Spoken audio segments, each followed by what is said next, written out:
Welcome to An Honorable Profession, a podcast giving America hope since 2018. I'm Ryan Coonerty. Along with Debbie Cox Bultan of the New Deal, I'm lucky enough to be your co-host.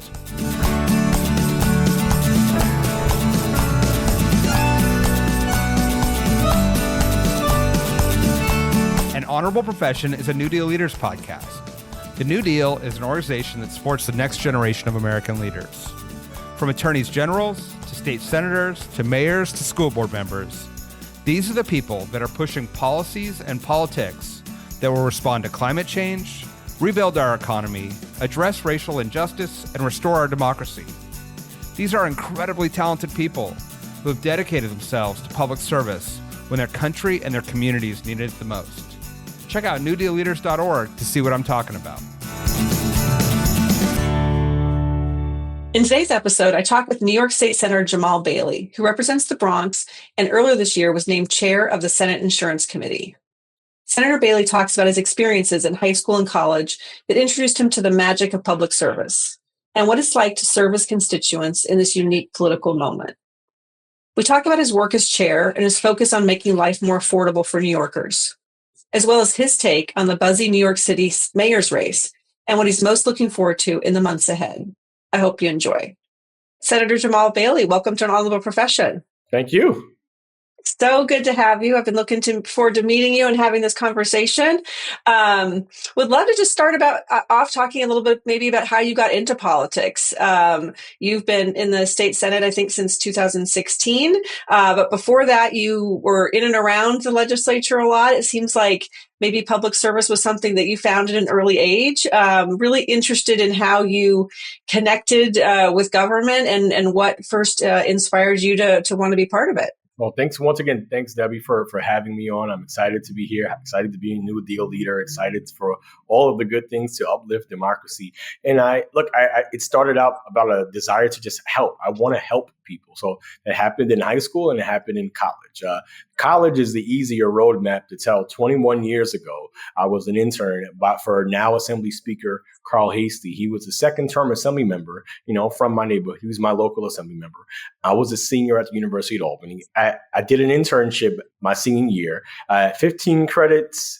I was getting paid, and it was a great way to go out. But I didn't realize the magic that I would learn and the connections that I would make and the love for public service, because I saw one of the great ones up close and personal. I got to see what truly an honorable profession is when someone like Carl, even in his second term, before he's the speaker, when people come into his office, he doesn't tell them what they want to hear. He tells them what it is and what it can be for his community. We have a YMCA in the Northeast Bronx. I'm fast forwarding a lot. And that was there because I grew up here my whole life. Carl grew up here his whole life, and we didn't have that. So having someone who is focused on not just the now, but the future, it was something that was enchanting. And even when I left the internship, I stuck around. I volunteered. I was in various party positions, a state committee member, a district leader, until my predecessor in government, Ruth Hassel Thompson, decided to take a job with the executive.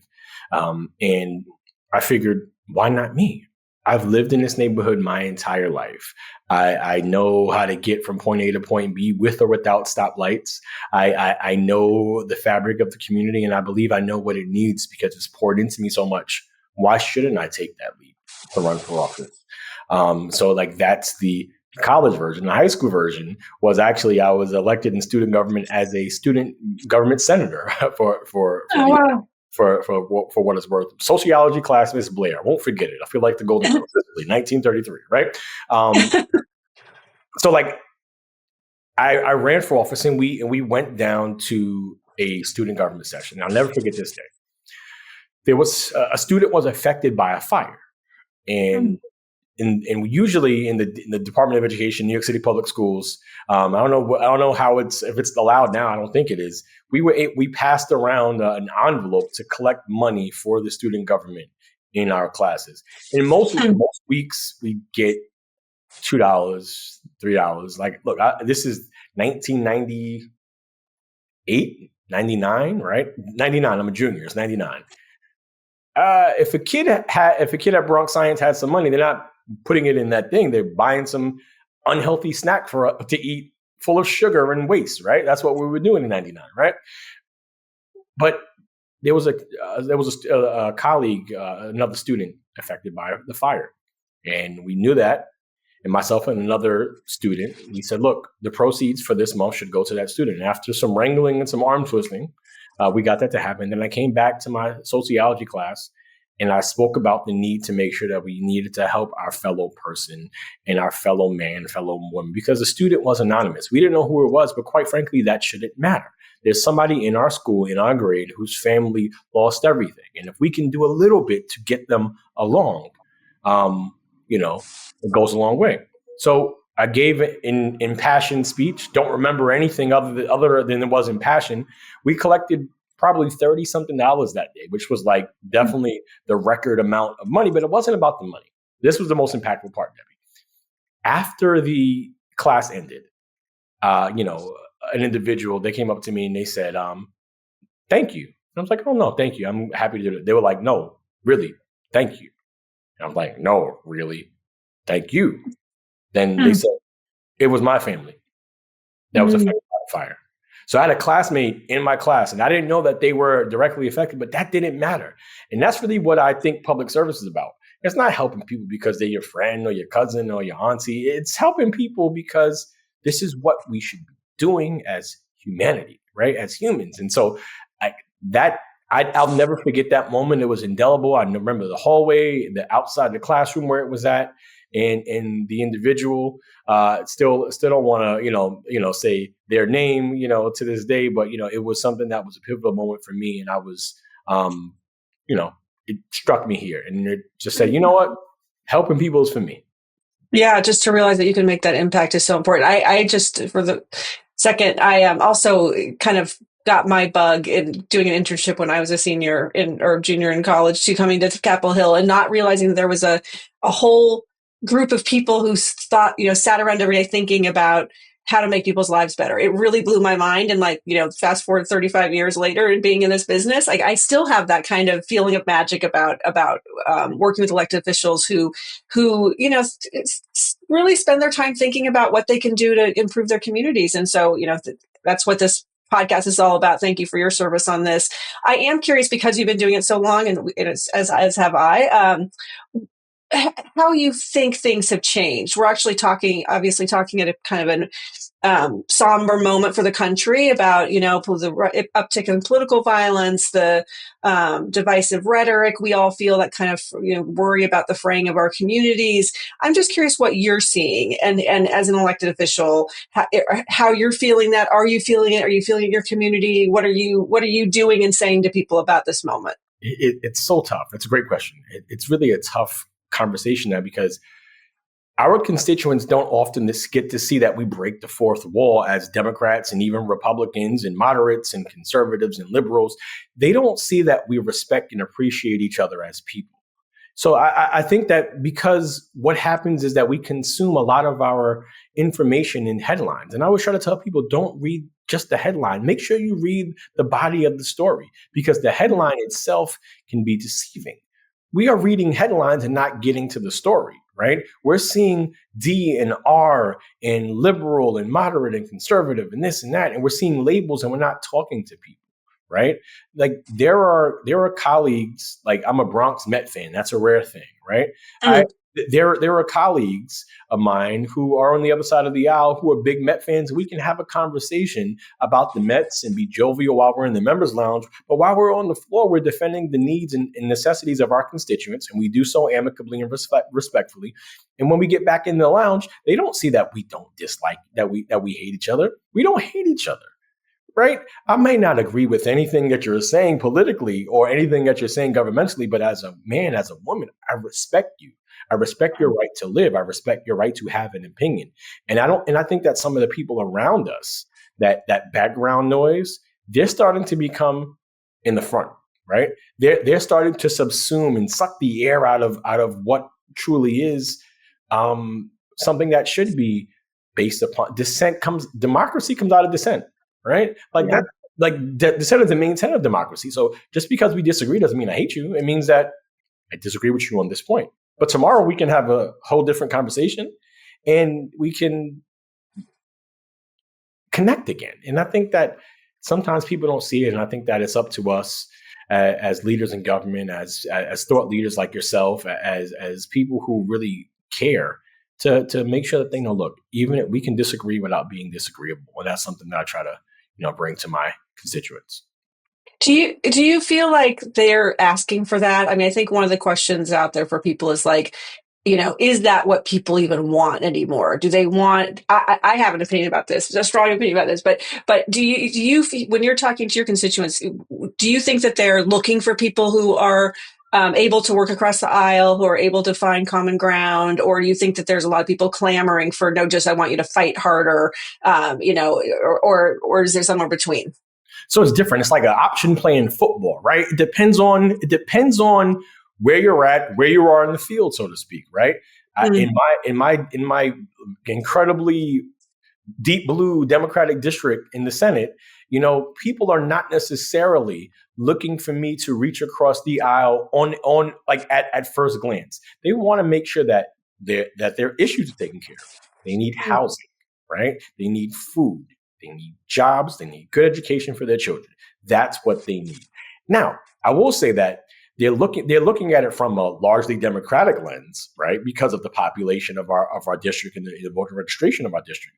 But I don't think that they're saying it necessarily to say we want to demonize the other side.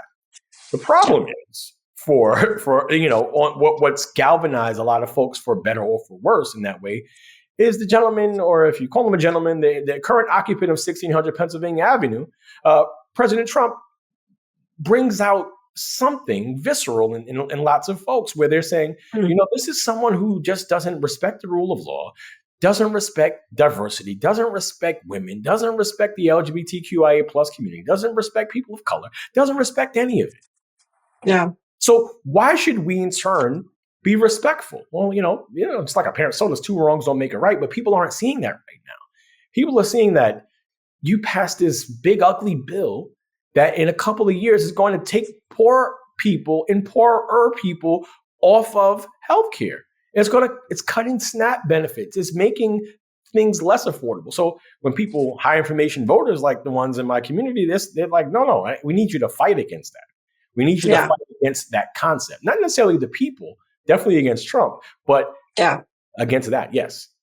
Yeah, no, I think that makes sense. And I don't think that's, if I hear you right, necessarily saying that doesn't mean you can't find common ground in the legislature. And in fact, you have, right? You chair as of this year, the Senate Insurance Committee, which I want to talk about for a bit because I think it's fascinating. But, on that issue, on other issues, criminal justice reform in particular, another one that I know you've been a big leader on, it seems like you've been able to find some bipartisan because you said kind of commonality that you were talking about earlier, on some really things that are actually going to impact people, like whether it's getting insurance coverage for people who have stutters. I saw that's something you worked on. I saw some of these other things you've been able to find bipartisan agreement on. So it seems like you're saying that yes, people want you to know that they're fighting for them and those issues they care about, and particularly as it relates to Trump. But they also want you to deliver things that are going to help them. Is that a fair way to characterize what you were saying?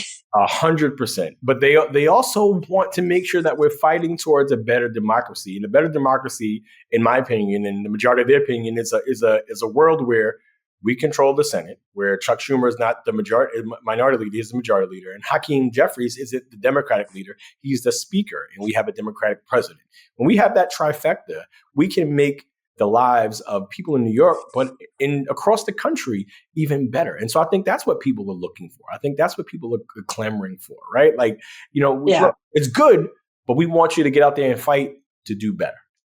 Yeah, absolutely. But let's talk a little bit about your role on the Senate Insurance Commission. How's that been to be chair? What are some of the issues? I think this is interesting because it touches so many things. People think health insurance, but I know we've done some work on things like homeowners insurance, which is becoming a big issue. It touches so many people in so many ways. What are the big things in front of your committee right now? Insurance is all encompassing. It is something that people don't think about until they need it. right? And one of my jobs, or one of the things that I want to do, is help people fundamentally understand insurance better. There are two things that I think in society that people do every single day or every single year that they don't necessarily understand how it works, me included, right?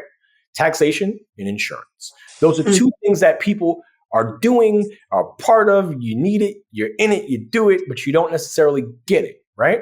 And so because insurance is compulsory, if you want to own a home, if you want to drive a car, if you want to have this or that, you've got to have insurance, right? And the thing across the aisle, across the country, across the city, anywhere, right, is that affordability is an issue. People's premiums are going through the roof. So whether it's the North Bronx or the North Country or my family group chat went crazy when I became the insurance chair. And the first question they asked was, "Can you lower my rates?" The answer is no. I can't have nothing to do with that. But that's something that's front of mind. A lot of the other work that we do is really important, but people aren't thinking about it like they are thinking about it now. In the last couple of years, because we've seen steep increases, in the cost of insurance, automobile insurance, homeowners insurance, renters insurance, umbrella insurance, any type of insurance, it's going up. We're looking to examine the root causes of that. And that's exactly what myself and a couple of my colleagues are doing. We're nailing a hearing date down right now, but we're going to be examining the cost of insurance and how that affects everybody, because it's not just the individual who's paying it. It's the landlords who rent apartments, right? That factors into their costs, into their margins, right? And that increases the price of rent sometimes, right? Because, they pass reasonable costs down to the tenant. And so we want to make New York more affordable. We want to make it a place where people stop leaving. I don't want people to leave New York. There are 49 other beautiful states. I truly believe that. But, I'm from New York, and I don't want people leaving my district. I don't want people leaving my state. And I think that trying to wrap our arms around that, and the fact that there are so many different types of insurance products out there, I think that's something that I'm still learning. This is like my maiden voyage as the chair of the committee, so I'm still learning a lot myself. But I'm incredibly excited about the possibilities for this committee and what we can do from a consumer protection standpoint. Yeah, I love that. And I mean, so maybe people are not aware of the chair. You're kind of tongue in cheek laughing that, your folks' first thing was, can you help set my rates better? And you say, no, I don't have that power. But how much power does a chair have? Like how much kind of leeway do you get to pick the issues that you think are important and work on those versus how much kind of comes to you and you can be reactive about? Maybe people aren't kind of familiar with how a chair operates. Fantastic. So I like to break it down like Schoolhouse Rock, how a bill becomes a law, what a chair can do. So as the chair of the committee, I'm permitted to put bills on an agenda. So bills are introduced into the committee of reference. What does that mean? If it has to do with insurance, it comes to the insurance committee. And so myself and my staff and my team, we take a look at the bills that are in the committee, right? And we look at them and what they're doing and what they pretend to do. What are we going to do? And then we create agendas, right? We put them on a committee agenda, and we try to, depending on the day of session, the day of the committee, we put anywhere from 10 to 15, 20 bills on an agenda to review so that we can move them through the committee, right? So that's one part of it, and then they're voted on in the Senate. And you can do an aye, a no, or in New York State Senate, we have an option to vote aye with recommendation, aye without recommendation. What does that mean? It comes out to a maybe. What does it actually do? It allows the bill to be able to move while you're on record as saying, hey, I have some reservations, but I still want to allow this bill to move the committee process. So a majority of the members of the committee that submit voting sheets, they get the opportunity to do that. They come to committee and they ask questions. It's because it's open meetings law in New York. Members of the public are allowed to come to our committee meetings, and they may not be able to. They're not able to weigh in during the course of the actual meeting unless there's prior approval. We have a concern, but they're able to not a concern. We have approval, but they're able to observe, because that's what government should be. It shouldn't be in the dark, right? And so that's one part of it, right? The committee process. The second part is shaping the narrative around what we should be doing in insurance. And we have a bicameral legislature in New York, like most other houses in the country. And I have a counterpart in the assembly by the name of David Weprin, who's also the insurance committee chair. And, we have conversations about what are we doing as chairs to try to move bills along? Because, for the bill to become law, I need a partner. I need another sponsor. David has a lot of my bills. I have a lot of his bills, and we work a lot together. But there are other members who have lots of bills in insurance too, because they're also concerned about affordability, because this is that proverbial kitchen table issue that people are talking about. So we're having those conversations on a legislative conversation. We have conversations with our leadership. He speaks with Speaker Hasty, and I speak with my leader, the dynamic and amazing Andre Stewart Cousins, about the direction that we want to put the committee in. And then we have conversations with our colleagues. We conference these issues and in these discussions. And another one of the things that we do is we have hearings, legislative hearings. Since the Democrats have taken back the New York State State Senate majority in 2019, we've held more hearings than any other Senate majority before us. And hearings are a very valuable tool to be able to get people on the record, to hear what they have to say. And it also allows them to shape public policy, because I'm the first person to tell you that I know that I don't know everything. I'm an attorney by profession. Initially, I went to law school too.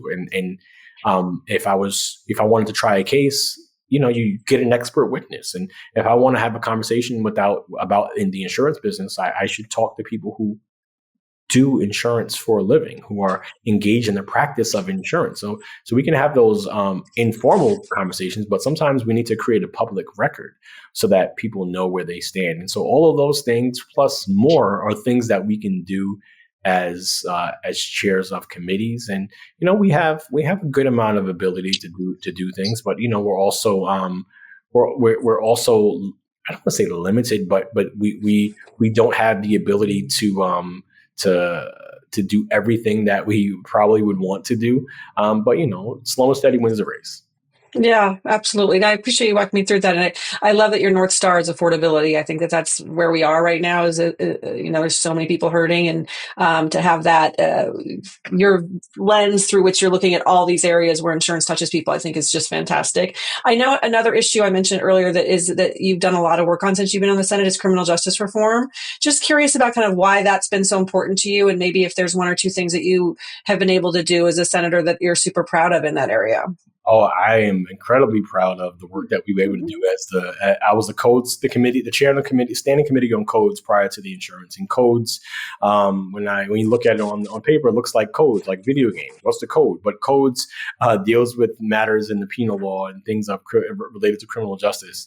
And so when we took the majority, we realized that the criminal justice system in New York was completely broken. Discovery reform was needed, and discovery reform simply is if you discovery the information that an accused individual is entitled to prior to their day of trial or whatever the case may be, or plea, right? And so prior to our reforms, in terms of New York State and discovery, the prosecutor could. Not saying every prosecutor did this, and I think that prosecutors, by and large, have been doing the right thing. But some folks weren't, and they were holding on to discoverable information until the eve of trial. Not because it was the best thing to do, but they were allowed to do it. So we changed that. We changed the rules. We set a better schedule, in our opinion, and we've had conversation with law enforcement, and we've tweaked some things, but the system works way better than it did before. There are two words that ring true sometimes in New York State and around the country, and they are the blame of everything, and it's called bail reform. They like to blame bail reform on everything on bail reform. Why is the price of groceries high? Well, because of bail reform. How come my kid didn't get into the college they wanted to? Well, you should ask bail reform. But the reality is, here's the thing, right? Here's the thing that people, like, if you ask them a fundamental question, is that, do you think that somebody should be incarcerated based upon the amount of money that they have or don't have? Most rational people will say, no, you shouldn't be there. So, well, the thing that we would always say is, like, why should rich person X be allowed to bail themselves out of prison, regardless of the charge, while poor person Y gets to stay in incarcerated. And poor person Y, shockingly, usually looks like me. They usually come from a community of color that's over policed and under resourced, right?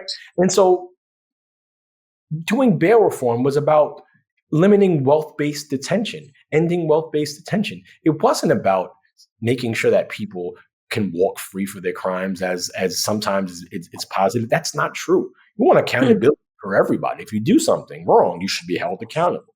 But if you're accused of something, right, merely an accusation, why can't we figure out a way to be able to allow people to live their lives? Now, again, bail reform didn't apply to the most violent felonies. It doesn't apply to those charged with homicides. It doesn't charge, for the most heinous crimes. It doesn't apply. The judge has the option to remand the individuals. They still have the option to do something as long as it's not excessive bail, which would be in the Constitution. They still have the ability to set bail. What we did in New York was take steps towards right-sizing a system that wasn't fair for people. And I'm very proud of the work that we've done there and the work that we continue to do. There's always work to be done in making sure that there's a fairer place, but while balancing that with public safety. And I think we've done an incredible job at that.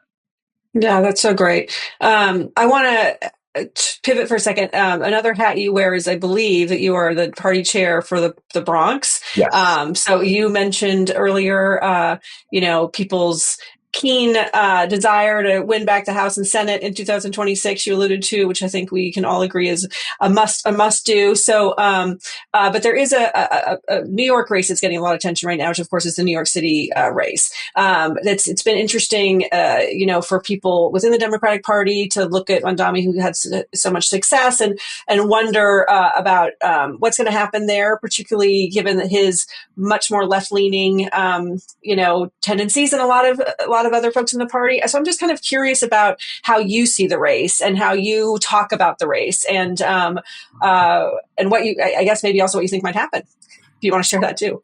100%. So as the party chair, we as the Bronx Democrats, we endorse Zoran Mamdani. I endorse him individually, and I think that when our voters tell us things, we have to listen. Sometimes in the party, we have decided that we're going to do what we're going to do regardless of you. That's not the way to move forward. One of the stats that jumped off the page at me, was the connection to first-time voters and young voters that Zoran was able to bring out. Now, we know the tried and true playbook of a Democratic Party, of all parties, knock on doors, go to senior centers, and get the base out. Well, the base is shifting, right? The base is shifting because people are shifting out. I talked earlier about people voting with their feet and leaving New York. Young folks, we tell them to go to school, check box. Go get education, check box. Go to college, check box. Come back home and be a part of your community, check a box. I can't afford it.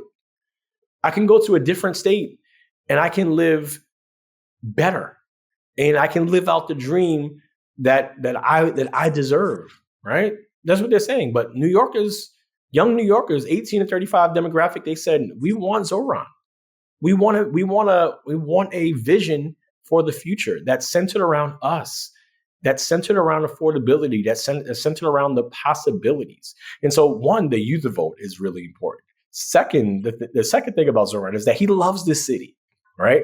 And as a lifelong New Yorker, like, I need my mayor to love the city the way I love the city, right? I'm always mindful of being politically correct, because I also represent the city of Mount Vernon, which is a fantastic city in its own right in Westchester County. But I'm from the Bronx, New York, from the birthplace of hip hop. I'm from New York City. And I love this city. My family loves this city. And Zoran loves this city.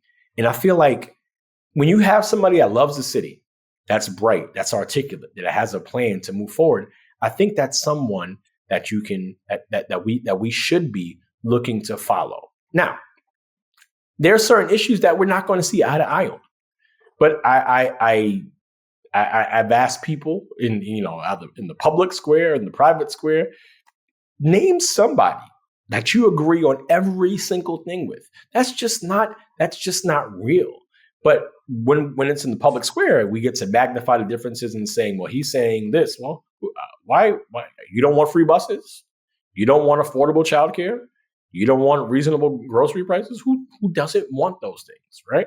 How do we pay for those is the larger question, and I think the question that people are having with us. But I think that we could try to figure out the resources, but I think that that's about political will. This election is about the future, and it's about making sure that no one is left behind. And I think that Zoran has encapsulated that in that spirit in the city. What do you say to people in the party who are not in New York who worry that his some of the things you allude to, kind of some of his policies around free busing or taking over grocery stores, is not something that is that's a winnable agenda in other parts of the country? What's your kind of advice or thoughts for them? I think that conversation is the great igniter, right? I think that people should have a conversation with Zoran or his team, and they can walk you through what they see, what they've seen, the pitfalls and the successes. We've done a trial, one in every borough, free buses. Now Congressman, then County Executive George Latimer did incredible things in Westchester County with free buses in the summertime, and that increased ridership for people who were at or below the poverty line that still needed to get around in the summer and enjoy what Westchester County had to offer. So we've seen elements of it working before. I think that everything isn't monolithic, and I think sometimes as Democrats we think blue, and trust me, I think that we should be having party unity, but we should talk about how certain things work in certain parts of the country, and maybe that doesn't work in other parts of the other country. You know what? That's okay. If it doesn't work in your district, fine. If it doesn't work in your neighborhood, then that's fine. But what we should be doing as Democrats, in my opinion, just one man's opinion. I'm not being the party chair. I'm just being Jamaal Bailey right here. My opinion is that organizations like NewDEAL allow us to have conversations with people that come from distinctly different backgrounds and have different electoral bases. And we get to have these conversations, and we get to pull a little bit from this person, a little bit from that person to make ourselves better. And I think that we should be looking to do everything that we can to make ourselves better. And I think that even if you don't agree with the free part, even if you don't agree with the groceries, I think that everybody in our party can agree that affordability is a problem. So let's start at that baseline of affordability, and then we can go up or go down, and we can negotiate, and we can do whatever we need to do. But we should start from that basis, and I think that that's what I would encourage people to think about.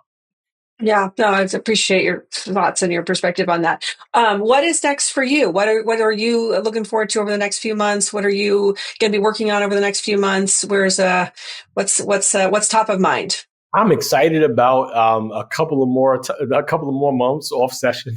I get to hang out with my kids a little bit more. Once January starts, the grind begins, and I go back to the city of Albany, and where we start the people's work in session. But just because we're not in session doesn't mean we're not working. We're doing a lot of stuff in the community. So I'm excited about the next couple of months in district. Getting around the community, being able to see my beloved constituents. But I'm excited for a new session come January, where we can figure out how do we tackle this affordability crisis even more? How do we figure out how to work with the Department of Financial Services, DFS in New York State, and the executive, Governor Kathy Hochul, to be able to figure out a way to make these products affordable. Now, one of the things that I'm very passionate about is sports. Now, I created I think first of its kind, I don't know about the nation, but definitely in the state program about youth sports. I had a bill, and there's money. So now we have youth sports grants that go through the Office of Children and Family Services, and throughout the state, we've been able to do about $10 million a year to youth sports throughout the state. I truly believe that, look, I love basketball. I love baseball. I'm a huge sports fan. And lots of the lessons that I learned in life were on fields of play. And I want to make sure that people have that opportunity. So I'm looking to make sure we expand that program a little bit more. We're looking to try to make sure that we figure out how to really hone in on what people need. We need to be this is listening time, right? People are done with the talking. It's time for us to listen. It's time for us to deliver. No, thank you. Well, I appreciate all you're doing for the state of New York and for your constituents and beyond, and excited to have you part of NewDEAL so we can share some of these ideas and learn what's happening in different places and get those good things out around the country. So appreciate your time today and really look forward to seeing you soon. Thank you. I appreciate it. I'm excited. Thank you for your leadership in this. I am fired up and ready to go, as they would say. So I love it. Thank you so much. We'll see you soon. Take care. An Honorable Profession is a NewDEAL Leaders podcast. Thanks to the team at NewDEAL for producing this episode. We encourage you to bring honor to public service, and because we keep things honorable, no tax dollars are used in the making of this podcast.